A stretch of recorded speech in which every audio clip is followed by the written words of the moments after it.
नमस्कार साथियों, स्वागत है आपका एग्जाम ऑब्जेक्टिव पर। मैं हूं विकास और आप मेरे साथ आज झारखंड के क्षेत्रीय राजवंश को पढ़ने के लिए। तो चलिए आज के टॉपिक स्टार्ट करते हैं और जानते हैं हम झारखंड के क्षेत्रीय राजवंश के बारे में। और एक और बात, यह जो वीडियो है हमारा ऑडियो के फॉर्म में रहेगी, तो आप सीधा हेडफोन लगा करके डायरेक्टली आप सुन सकते हैं। तो चलिए स्टार्ट करते हैं। झारखंड में जो क्षेत्रीय वंश थी, झारखंड का देखिए, हम इसको 4 खंड में हम पढ़ते हैं। झारखंड का मुंडा राज, छोटा नागपुर खास का नागवंश, पलामू का रक्सेल वंश और सिंहभूम का सिंह वंश। तो चलिए झारखंड में जानते हैं मुंडा के बारे में। झारखंड में मुंडाओं का आगमन मध्य भारत आजमगढ़ की ओर से हुआ है। ये इस तरह से आए हैं, पहले आजमगढ़, उसके बाद हरदीनगर, उसके बाद पिपरागढ़, फिर पिपरागढ़ से होते हुए रोहतासगढ़ और इसके बाद झारखंड में प्रवेश किए हैं।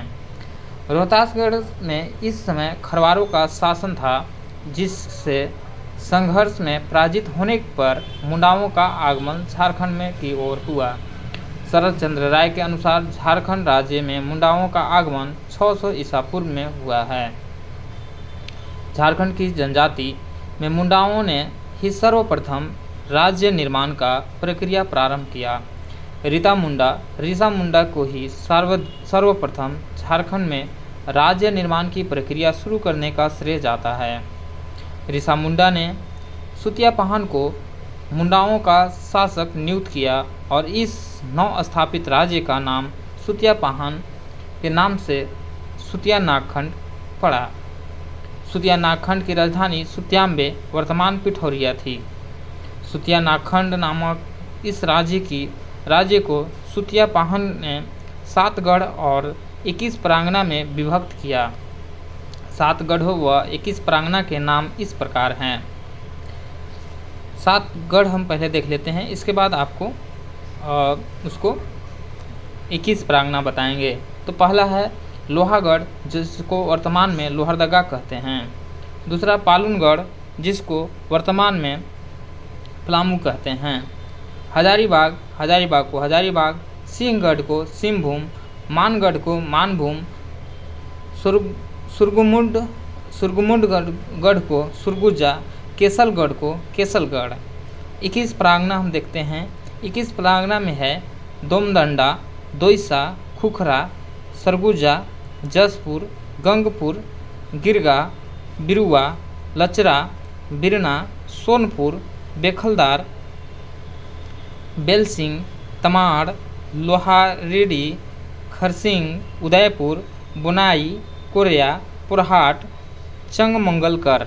ये हमारा हुआ 21 परांगना।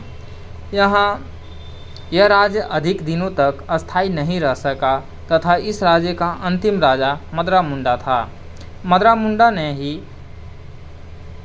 मुड़मा जतरा मेले की शुरुआत की थी।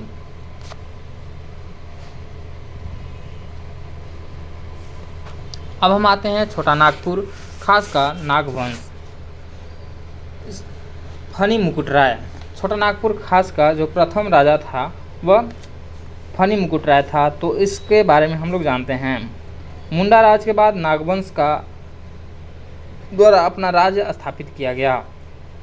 अंतिम मुंडा राजा मदरा मुंडा व अन्य नेताओं की सर्वसम्मति से 24 ईस्वी में फनी मुकुट राय को राजा चुना गया, जिससे नागवंशी राज्य की स्थापना की थी तथा सुत्याम्बे को अपनी राजधानी बनाया।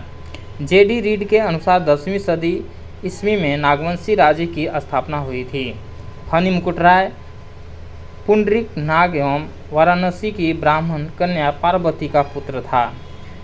फनी मुकुट राय को नागवंशी का आदि पुरुष भी कहा जाता है।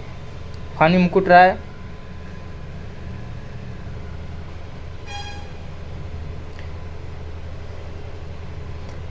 राय का विवाह पंचेत राज्य नागवंशी राज्य के पूर्व में स्थित राजघराने में हुआ था। पंचेत गोवंशी राज्य था, जिसका राज्य चिन्ह कपिला गाय की पूंछ थी। फनी मुकुट राय ने पंचेत के राजा की मदद से क्योंझर राज्य नागवंशी राज्य के दक्षिण में स्थित को पराजित किया था। फनी मुकुट राय का राज्य 66 परगना में विभाजित था। फनी मुकुट राय ने अपनी राजधानी सुत्यांबे को बनाया तथा वहां एक सूर्य मंदिर का निर्माण कराया। इन्होंने ही ठाकुरबाड़ी की प्राण प्रतिष्ठा की थी। फनी मुकुट राय ने अपने राज्य में गैर आदिवासी को भी आश्रय दिया और आश्रय पाने वाले गैर आदिवासी में भवराय श्रीवास्तव बेलकुप्पी गांव को अपना दीवान बनाया। बागदेव सिंह ने फनी मुकुट राय की हत्या कर दी थी। फनी मुकुट राय के बाद मुकुट राय, घट राय, मदन राय, प्रताप राय तथा दर्पण शाह शासक बने। प्रताप राय ने अपनी राजधानी सुत्यांबे से चुटिया स्थानांतरित की तथा काशी तक के लोगों को चुटिया में बसाया। भीमकर्ण 1095 से 1184 ईस्वी। भीमकर्ण प्रथम प्रतापी शासक था जिसने राय के स्थान पर कर्ण की उपाधि कलचुरी वंश के लक्ष्मीकर्ण पर प्रभुत्व के बाद धारण की। कर्ण की उपाधि कलचुरी वंश की उपाधि से प्रभावित थी। भीमकर्ण के काल में सरगुजा के रक्सेल राजा हेहंसी वंश रक्सेल ने 12,000 घुड़सवारों तथा विशाल पैदल सेना के साथ नागवंशी राज्य पर आक्रमण कर दिया, जिसे बरवा की लड़ाई के नाम से जाना जाता है। भीमकर्ण ने सरगुजा के हेहवंशी रक्सेल राजा को बरवा की लड़ाई में पराजित किया। इस विजय के बाद भीमकर्ण ने रक्सेलों को लूटा व बरवा तथा पलामू की तोरी वर्तमान समय में लातेहार जिला में स्थित पर कब्जा कर लिया। इस लड़ाई में भीमकर्ण को वासुदेव की एक मूर्ति की प्राप्ति हुई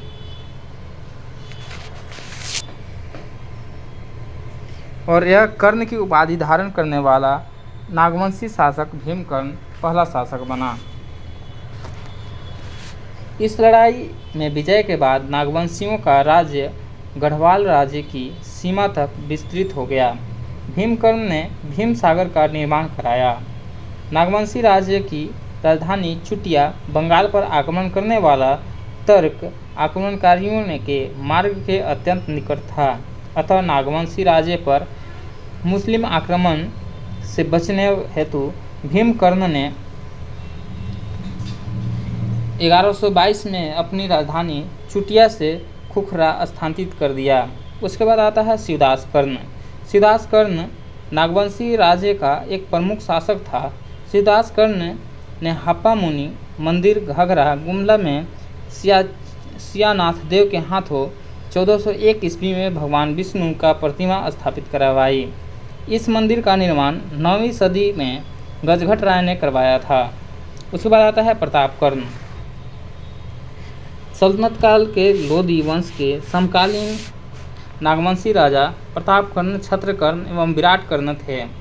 प्रतापकर्ण के समय नागवंशी राज्य घटवार राजाओं के विद्रोह से त्रस्त था। इस समय तमाड़ के राजा ने नागवंशी राज्य की राजधानी खुखरागढ़ को घेराबंदी कर प्रतापकर्ण को किले में बंदी बना दिया। प्रतापकर्ण को इस बंदी से मुक्ति पाने हेतु खैरागढ़ के खरवार राजा बागदेव की सहायता लेनी पड़ी। बागदेव ने तमाड़ के राजा को पराजित किया, जिसके परिणाम स्वरूप इसे कर्णपूर्णा का क्षेत्र पुरस्कार के रूप में मिला। छत्रकर्ण 1469 से 1496। छत्रकर्ण लोधी वंश के समकालीन एक प्रतापी नागवंशी राजा था। छत्रकर्ण के काल में विष्णु की मूर्ति कुराम्बे में स्थापित की गई थी। इसी मूर्ति की प्रभावित होकर बंगाल के प्रख्यात वैष्णव संत चैतन्य महाप्रभु मथुरा जाते समय 16वीं सदी के आरंभ में पंचपरगना क्षेत्र में रुके थे। इन्होंने चैतन्य चरितामृत में झारखंड के भौगोलिक आकार का वर्णन किया है। चैतन्य चरितामृत के अनुसार चैतन्य महाप्रभु ने संथाल परगना के कई गांवों को ठाकुरबाड़ी की स्थापना की थी। चैतन्य महाप्रभु ने झारखंड क्षेत्र में वैष्णव मत का प्रचार किया। रामशाह का शासनकाल 1690 से 1715 ईस्वी तक था। राम शाह बहादुर शाह प्रथम के समकालीन था। उन्होंने नवरत्नगढ़ के कपिलनाथ मंदिर का निर्माण कराया। इन्होंने रीवा के राजा से युद्ध व समझौता किया था। इनके पुत्र अनीनाथ शाह का विवाह रीवा की राजकुमारी के साथ हुआ था। एनीनाथ शाहदेव बड़कागढ़ के राजा थे। इन्होंने 1691 ईस्वी में जगन्नाथ मंदिर रांची का निर्माण कराया था। इन्होंने ही हटिया बाजार की स्थापना की थी। यदुनाथ शाह 1715 से 24। यह राम शाह के बाद नागवंशी शासक बना। नागवंशी शासक यदुनाथ शाह फर्रुखसियर के समकालीन था। 1717 में बिहार के मुगल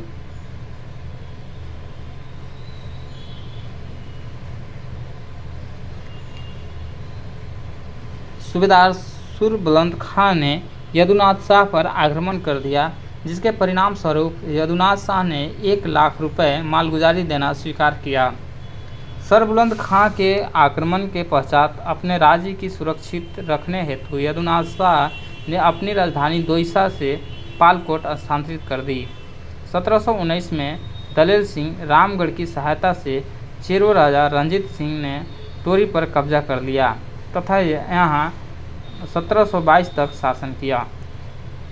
उसके बाद आता है शिवनाथ सिंह, इसका 1724 से 33 ईस्वी तक शासन रहता है। फिर उसके बाद उदयनाथ सिंह, ये 1733 से 1740 तक इसका शासन रहता है। फिर उसके बाद श्याम सुंदर शाह, ये 1740 से 1745 तक इसका शासन रहता है। नागवंशी शासक तथा अन्य।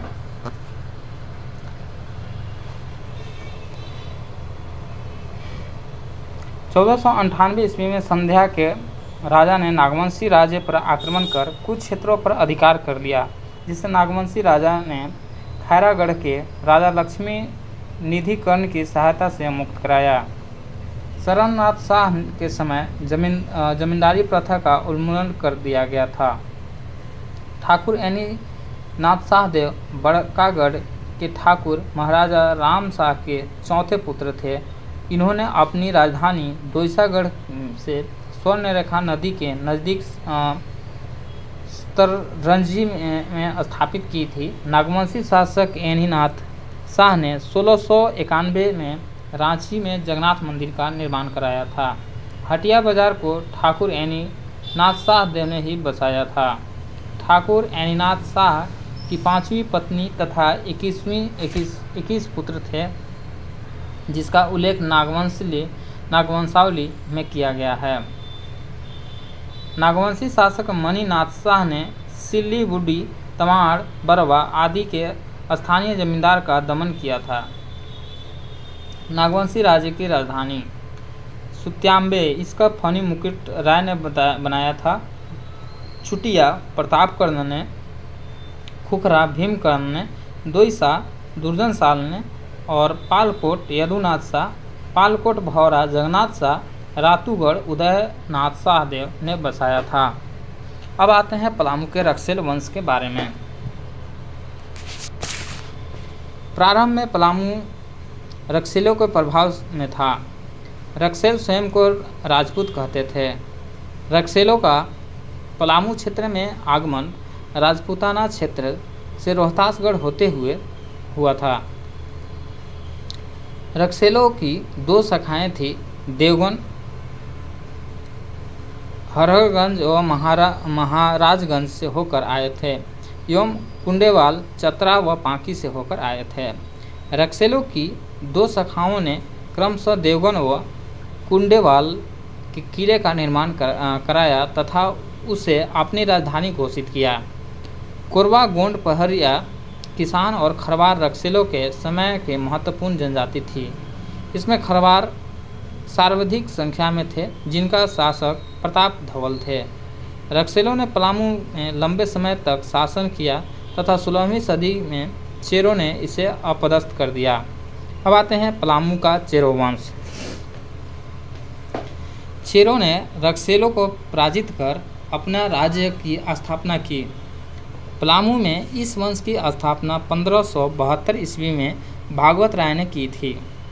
भागवत राय रक्सेल राजा मान सिंह के नौकर थे तथा मान सिंह की हत्या करके इन्होंने चेरो वंश की स्थापना की थी। सहबल राय 1697 से 1716 ईस्वी, ये बहादुर शाह, जहादर शाह तथा फरुखसियर के समकालीन थे। उसके बाद आते हैं रंजीत राय। यह साहेब राय का उत्तराधिकारी था। इसका शासनकाल में बिहार का मुगल सूबेदार सर बुलंद खां पलामू आया था। इन्होंने सर बुलंद खां के तोरी परगना पर कब्जा करके 1722 ईस्वी तक अपनी अधिकार क्षेत्र में रखा था। उसके बाद है जय कृष्ण राय। ये 1722 से 1770 ईस्वी तक रहता है। जय कृष्ण राय ने रंजीत राय की हत्या करके पलामू राज्य पर कब्जा कर लिया। 1730 ईस्वी में बिहार के सूबेदार फर्रुखदौला ने चेरो राजा जय कृष्ण राय से 5,000 रुपये सालाना कर वसूल किया। 1733 में अली वर्दी खां को बिहार का मुगल सूबेदार बनाया गया था। इसने जय कृष्ण राय पर 5,000 रुपये वार्षिक कर निर्धारित किया। इसे वसूलने का अधिकार टुकारी के राजा सुंदर सिंह को दिया गया।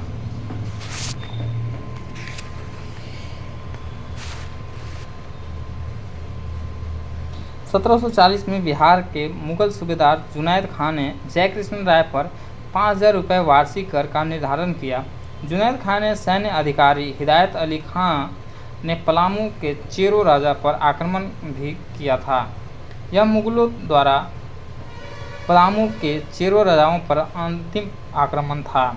1750 से 65 ईस्वी के दौरान पलामू में राजनीतिक सत्ता का ध्रुवीकरण हुआ और जय कृष्ण के दरबार में षड्यंत्र व मुस्लिम जमींदारों का प्रभुत्व स्थापित हो गया। 1765 ईस्वी में बिहार, बंगाल और उड़ीसा के दीवानी ईस्ट इंडिया कंपनी को मिल गई तथा इन्होंने पलामू में इसका भरपूर लाभ उठाया। अब आते हैं सिंहभूम का सिंह वंश। हो जनजाति के अनुसार सिंहभूम का नामकरण उसके कुल देवता सिंहभोंगा के नाम पर हुआ है। सिंह वंश की ग्रंथ वंश प्रभा लेखन में सिंह वंश को 2 शाखाओं में वर्णित मिलता है, पहली शाखा तथा दूसरी शाखा। तो पहले शाखा की ओर चलते हैं। 7वीं सदी के अंत में सिंह लोग सिंहभूम के भूइयों व सड़कों के संपर्क में आए एवं इस क्षेत्र पर अधिकार कर लिया तथा 8वीं सदी ईस्वी के आरंभ में सिंह वंश की पहली शाखा की स्थापना हुई। इस शाखा का संस्थापक काशीनाथ सिंह था। इस शाखा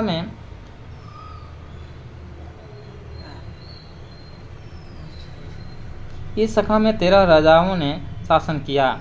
प्रारंभ में इन शाखाओं ने छोटा नागपुर के नागवंशियों के प्रभुत्व को स्वीकार करते हुए शासन किया, परंतु बाद में वे स्वतंत्र रूप से शासन करने लगे।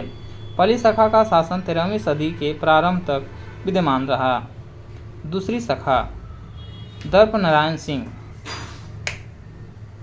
1605 से 62 ईस्वी।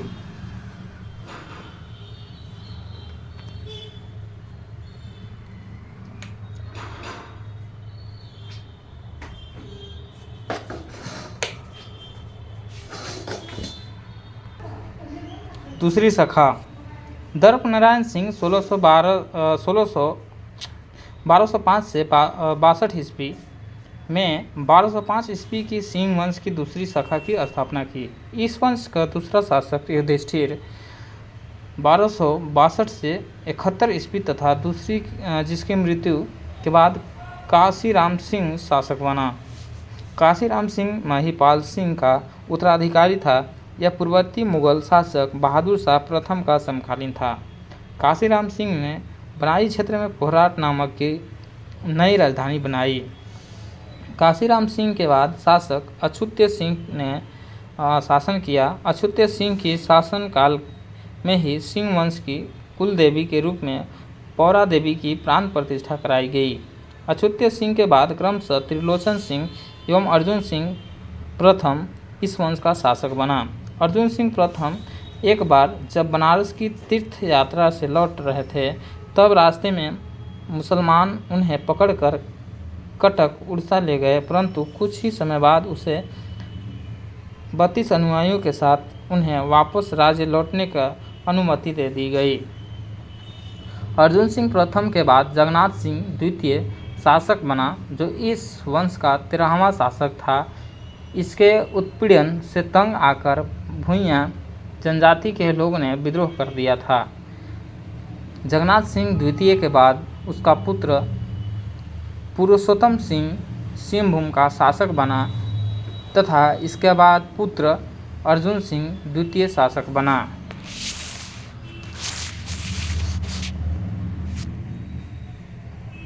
अन्य महत्वपूर्ण राजवंश।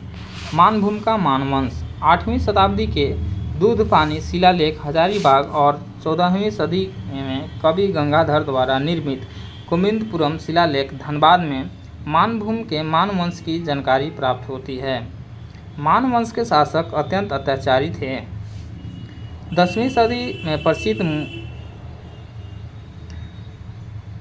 भूमिज स्वराज्य आंदोलन इसी राजवंश के अत्याचार के कारण उभरा। जनजाति ने मानभूम क्षेत्र छोड़कर पंचेत क्षेत्र को अपना आश्रय बना लिया। पंचेत मानभूम का सबसे शक्तिशाली राजा था। उसके बाद आते हैं रामगढ़।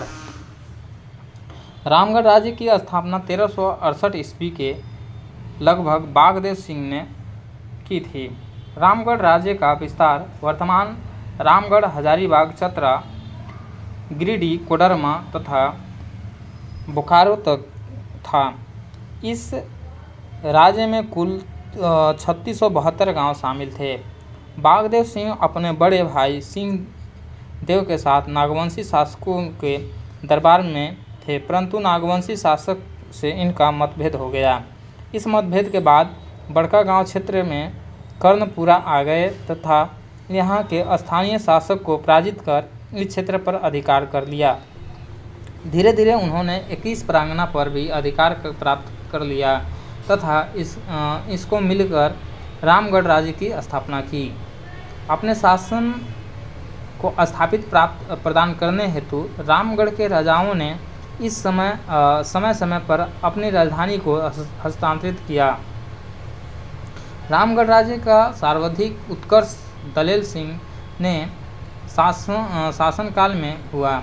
दलेल सिंह 1667 से 1724 ईस्वी तक रामगढ़ का शासक रहा। 1718 ईस्वी में दलेल सिंह ने 6 राज्य के राजा मगर सिंह की हत्या कर उसके कई क्षेत्र पर अधिकार कर लिया। हालांकि 1724 ईस्वी में मगर सिंह के पुत्र रणस्तंभ खां ने दलेल सिंह को पराजित कर अपना राज्य पुनः प्राप्त कर लिया। दलेल सिंह के बाद विष्णु सिंह 1724 से 1763 तक रामगढ़ का शासक रहा। विष्णु सिंह ने 6 राज्य पर पुनः कब्जा कर लिया तथा 1747 ईस्वी में रामगढ़ राज्य पर भास्कर राव के नेतृत्व में मराठों के आक्रमण तक यह विष्णु सिंह की अधिकार में ही रहा। अब इसके बाद आते हैं खरगडीहा। इस राज्य की स्थापना 15वीं सदी के हंसराज देव ने की थी। हंसराज देव ने बदवंत जाति के शासक को पराजित कर हजारीबाग पर अपना प्रभाव स्थापित किया। इस राज्य का विस्तार वर्तमान गिरिडीह जिला क्षेत्र तक था। हंसराज देव मूलतः दक्षिण भारत का रहने वाला था तथा उसने उत्तर भारत के ब्राह्मणों से वैवाहिक संबंध स्थापित किया। खरगडीहा राज्य के अन्य राजा शिवनाथ सिंह, मोद नारायण, गिरिवर नारायण देव आदि थे। ढालभूम का ढालवंश। ढालभूम क्षेत्र का विस्तार सिंहभूम में था। ढालवंश के शासन काल में नरबलि प्रथा का प्रचलन था। पंचेत राज्य मानभूम का सर्वाधिक शक्तिशाली राज्य था। इस राज्य क्षेत्र की स्थापना काशीपुर नरेश के पुत्र द्वारा की गई थी। इस राज्य का राजचिन्ह कपिला गाय का पूंछ या चवर था। इसी कारण इस राज्य के राजाओं को गोमुखी राजा कहा गया।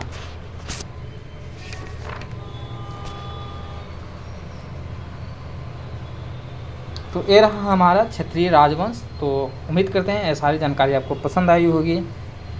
तो तब तक के लिए धन्यवाद।